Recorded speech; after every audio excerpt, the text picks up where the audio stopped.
Fala pessoal, estamos aqui, né? Último capítulo de Tiago, a gente chegou aí nos ensinamentos, nos devocionais que a gente tem feito aí no capítulo 5, aliás, na carta de Tiago, e hoje é o último capítulo para a gente fechar essa playlist sobre a carta de Tiago, de alguns ensinamentos que nós tiramos de lá, porque são vários.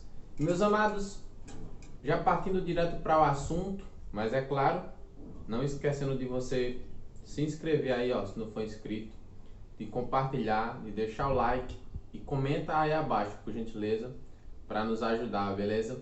Compartilha para que mais irmãos possam ser abençoados aí com os ensinamentos que a gente procura trazer aqui, meus amados.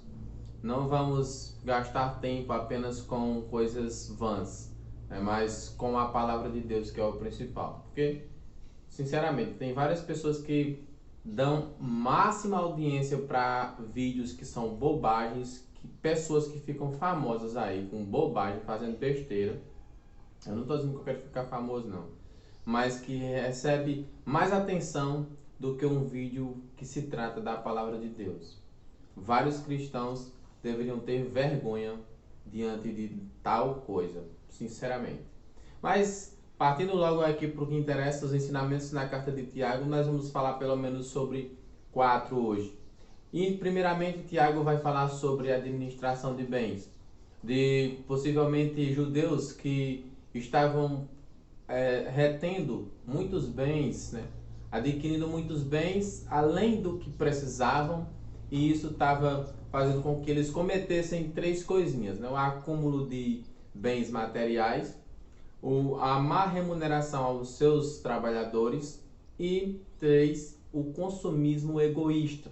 Tudo isso tendo em vista o bem-estar pessoal deles. Então, este era o pecado que eles estavam cometendo. A gente sabe que a riqueza não é pecado. Pecado é o lugar que a riqueza ocupa em seu coração.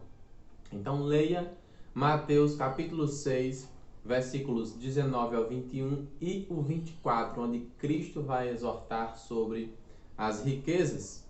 E é isso que Tiago alerta, que a abundância de riquezas pode resultar em um senso falso de segurança pessoal e orgulho. Beleza? Então a segunda coisa que Tiago nos fala é sobre a paciência.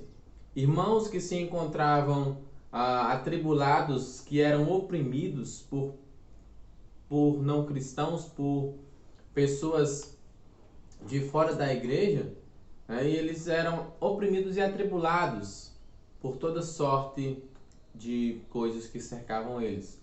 Irmãos que estavam doentes, enfim, vamos comentando aí sobre o contexto de Tiago no decorrer do vídeo. Então, meus amados, a paciência, ela hoje tem sido pouco usada entre os cristãos, né? Em uma sociedade que nós vivemos, em que quanto mais o tempo passa, mais as coisas ficam corridas. Aí, praticamente, se tem a possibilidade de se ter as coisas de forma instantânea em suas mãos. Pessoas que querem gastar pouco tempo fazendo determinada coisa para terminar logo e partir para outra, porque não pode perder tempo, né? Mas é claro que Tiago se refere também da impaciência que eles estavam tendo, que poderia resultar no seguinte: é o que a gente vai ver aqui. Eles teriam que ser pacientes porque eles poderiam agir de forma errada, sem paciência. E a busca por escape imediato das tribulações e dos conflitos, da opressão que eles estavam tendo. Então, um dos pontos chaves que Tiago coloca a paciência não é no corre-corre normal da vida, mas é em momentos de tribulações e de opressões que os cristãos podem sofrer, em tempos de sofrimentos, tá ok? E é nesses momentos que devemos exercer ainda mais a paciência. E se nós buscarmos escapar dela fora do tempo, podemos correr o risco imediato de sermos levados à murmuração e também ao julgamento dos nossos irmãos, de julgarmos uns aos outros. Por isso que Tiago vai exortar isso no versículo 9 do capítulo 5. A paciência, meus queridos, a paciência e a perseverança, elas andam juntas e durante a provação são mais uma expressão de fé genuína. Logo, as tribulações produzem paciência, como a gente vê Paulo falando em Romanos 5, do 3 ao 5.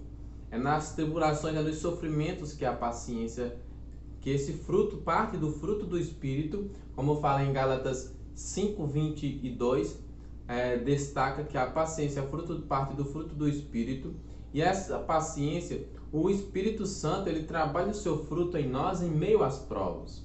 Temos que ter isso em mente constantemente, meus amados. Então, a paciência, ela é uma atitude longânime e amorosa para com as pessoas, e a perseverança é a ideia de ficar firme debaixo de uma pressão circunstancial.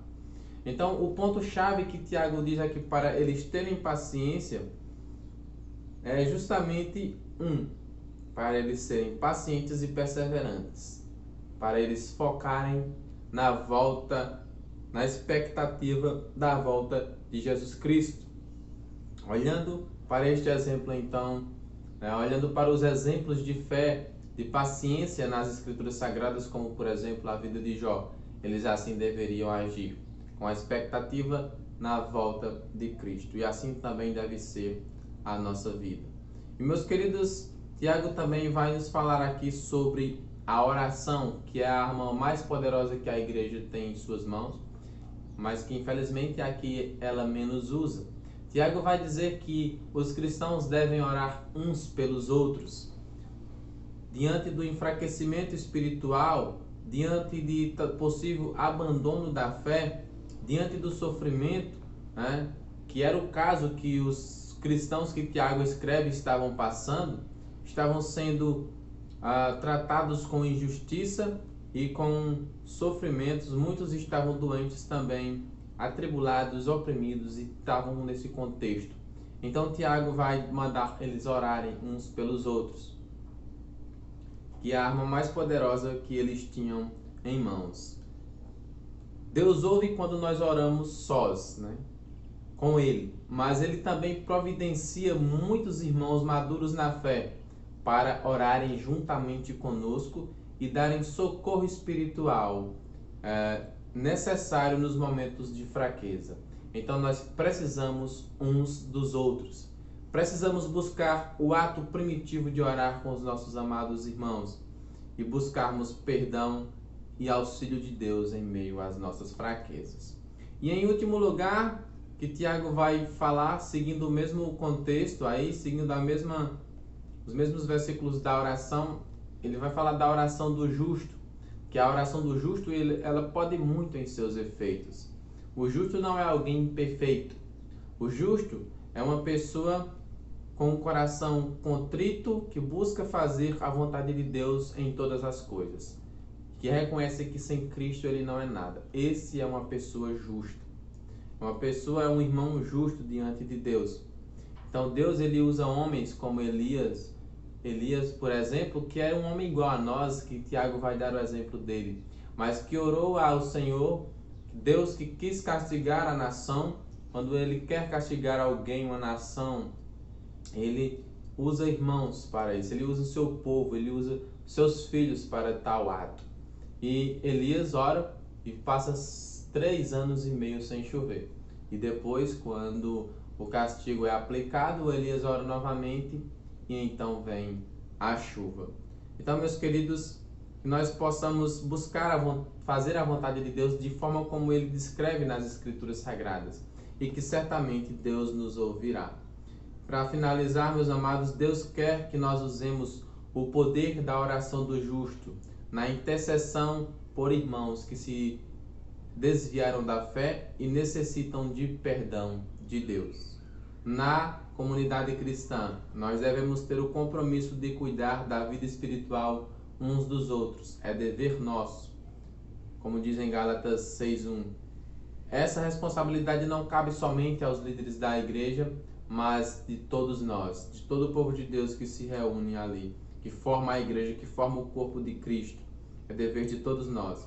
E nossa atitude não deve ser de julgamento, e difamação para com o próximo, para com o nosso irmão, mas de restauração e nos importar em amor e chamá-lo para que deixe o caminho errado e volte-se para Deus.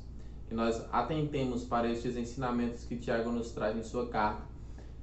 Reprise todos os vídeos e medite em tudo o que foi aprendido e ensinado aqui e aplique isso em seu coração e em sua vida. Que Deus possa abençoá-lo grandemente. Deus os abençoe.